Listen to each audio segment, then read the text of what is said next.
ለማመን በሚያስቸግር ቤት ውስጥ የሚኖሩ ታዋቂ አርቲስቶች።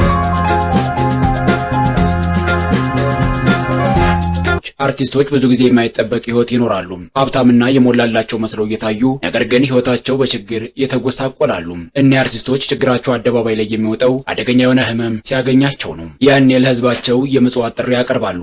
ይህ ብዙ ጊዜ የተስተዋለ ነው። ደስተኛ መስለው ያዘኑ፣ ትኩረት ሳይስቡና ህይወታቸውን ድብቅ አድርገው እጅግ የተቀናጣ ህይወት የሚኖሩ አርቲስቶችም አሉ። በዛሬው ዝግጅታችን ሶስቱ የሀበሻ ሴት አርቲስቶች የሚኖሩበትን እጅግ አስደንጋጭ ውበት ያለውን መኖሪያ ቤታቸውን እናያለን። እነዚህ አርቲስቶች የሚኖሩበት ቤት እያንዳንዱ ከ15 እስከ 20 ሚሊዮን ብር ድረስ ወጪ ይወጣበት ነው። ሶስቱም ሴቶች የሚኖሩበትን እጅግ የሚያምር ቤታቸውን ውስጡንም ውጩንም አብረን እንመለከታለን። አያይዘን አርቲስቶች በምን መንገድ እንዲህ አይነት የሀብት ማማ ላይ እንደደረሱም ምክንያቱን እንነግራቸዋለን። የት እንደተወለዱ እድገታቸውንና ጸቢያቸውን ጭምረንም እናያለን። ሰብስክራይብ በማድረግ አብራችሁን ቆዩም።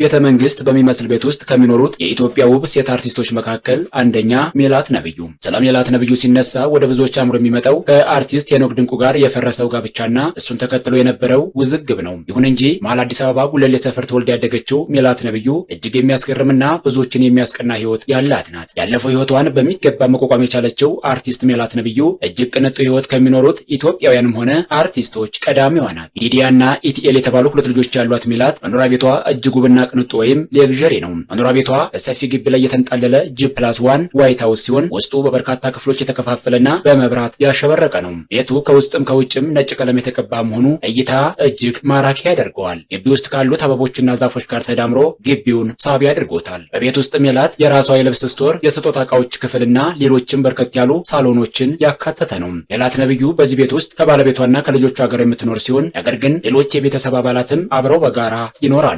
ሜላት ታላቅ እህቷና የእህቷ ባለቤት እንዲሁም ልጆች አብረው በዚህ ቤት ውስጥ ይኖራሉ። ሌሎች የሜላት እህቶችም ኑሯቸው በዚህ ቤት ውስጥ ነው። እለኛ ነኝ ማድረግ የምፈልገውን ሁሉ አድርጋለሁ የምትለው ሜላት አሁን ላይ እጅግ ደስተኛ ህይወት እንደምትኖርና ያለፈው ህይወቷን እንደረሳች ትናገራለች። አልተሰበርኩም፣ አልተጎዳሁም፣ አልተገፋውም ስትልም ጥንካሬዋን በኩራት ትገልጻለች። አሜሪካ ሄዳ ለ2 ዓመት እንደኖረች የምትናገረው ሜላት የፊልም ስራ የጀመረችውም ከአሜሪካ መልስ መሆኑን ትገልጻለች። ሜላት ከፊልሙ አስቀድማ ማስታወቂያዎችን ስትሰራ የነበረ ሲሆን ማስታወቂያ ከሰራችላቸው መካከል የዚህነት ቅባት፣ የውሃ፣ የፍሳሽ፣ የማስቲካና የውሃ ማጣሪያ ማስታወቂያዎችን ሰርታለች። ከሌሎች ባልደረቦቿ ጋር በመሆን 3 ቤተክርስቲያን ያሰራቸው ሜላት በመንፈሳዊ ህይወቷ አሁን ላይ የበለጠ ጠንካራ መሆኗ ይነገርላታል። የኦርቶዶክስ ሃይማኖት ተከታይ ስትሆን በተደጋጋሚ በቤተክርስቲያኗ የጉዞና የመሳሰሉት እንቅስቃሴዎች ውስጥ ስትሳተፍ ትታያለች። በመኖሪያ ቤቷ ውስጥም የጸሎት ቤት እንዳላት ተመልክተናል። ሜላት ከአርቲስት ሄኖክ ድንቁ ጋር ከተለያየች በኋላ ከ3 ዓመት በፊት ከአቶ ሚካኤል ጋር የፍቅር ግንኙነት ጀምራ አሁን አብረው እየኖሩ ይገኛሉ።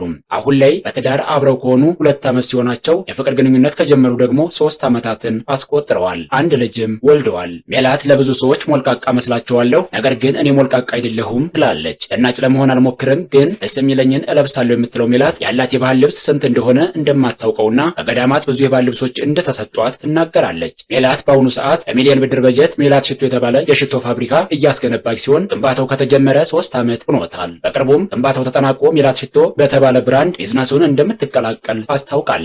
ሜላት ነብዩ እጅግ ቅንጡ ህይወትን ከሚኖሩት የኢትዮጵያ አርቲስቶች ቀዳሚዋ ናት። መኖሪያ ቤቷም ከ15 እስከ 20 ሚሊዮን ብር ድረስ ዋጋ ያወጣል። ሜላት በቅርቡ በአዳዲስ የጥበብ ስራዎች እንደምትመለስም አስታውቃለች። ሜላት ራሷ የምታንቀሳቅሰው የፊልም ፕሮዳክሽንም አላት።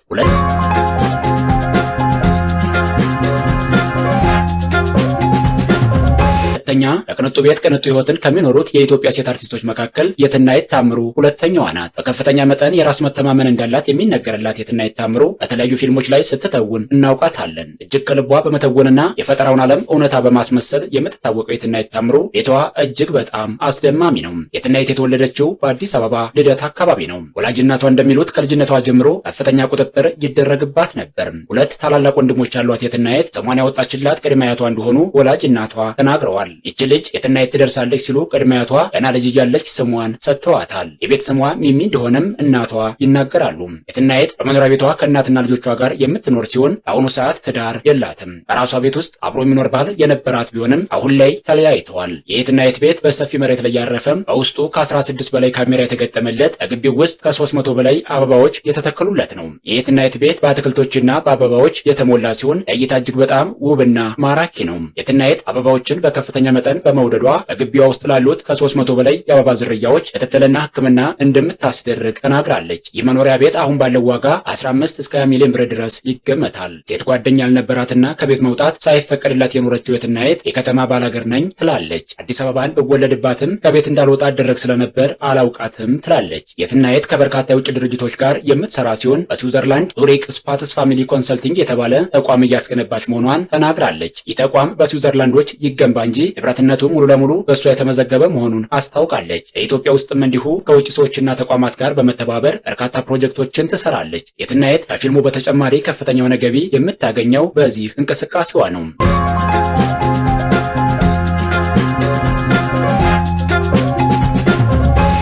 ሶስተኛ የሐረር ተወላጇ አርቲስት ሃይማኖት ግርማ። ሃይማኖት ግርማ ፈታ ባለው ባህሪዋ ትታወቃለች። የምስራቅ ሰው በሚታወቅበት ጨዋታና ነጻነት ሃይማኖትም ተከናበታለች። ቤቷም የሐረርን ባህል የሚያንጸባርቅ ሲሆን ጂ+2 ነው። በዚህ መኖሪያ ቤቷ ውስጥም ብቻዋን አትኖርም። አጠቃላይ ቤተሰቦቿ አብረዋት ይኖራሉ።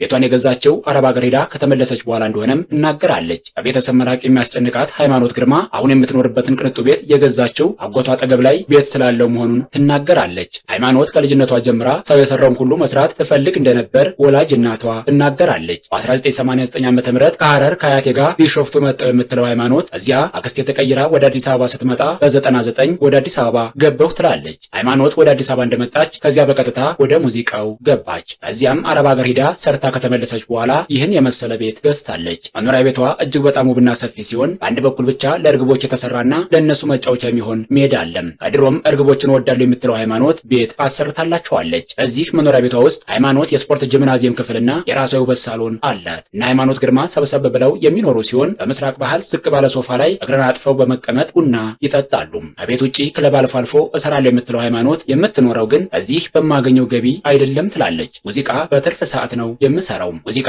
የመጀመሪያ ገቢ አይደለም። በገቢው ጥሩና በጎ ስራ ሰራበታለሁ የምትለው ሃይማኖት የምትተዳደረው በሌላ ስራ መሆኑን ትናገራለች። በዘፈን የማገኘውን ገንዘብ ለበጎ አድራጎት እንደምታውለው ትናገራለች። አርቲስት ሃይማኖት ትልልቅ ልጆችን ማድረስ የቻለች ሲሆን ዛሬም አንዳንዴ በክለብ ውስጥ እንደምታቀነቅን ይታወቃል። እነዚህ ሶስት አርቲስቶች በተጨማሪ በንጡ ህይወትን ጸጥ ብለው እያጠጣሙ ያሉ በርካታ አርቲስቶችም አሉ። ትልቅ ስምና ዝና ይዘው የተጣሉና እጅግ ዝቅተኛ ህይወት የሚኖሩ በርካታ አርቲስቶችም መዘንጋት የለባቸውም። በበቃን መልካም ጊዜን ተመኘን።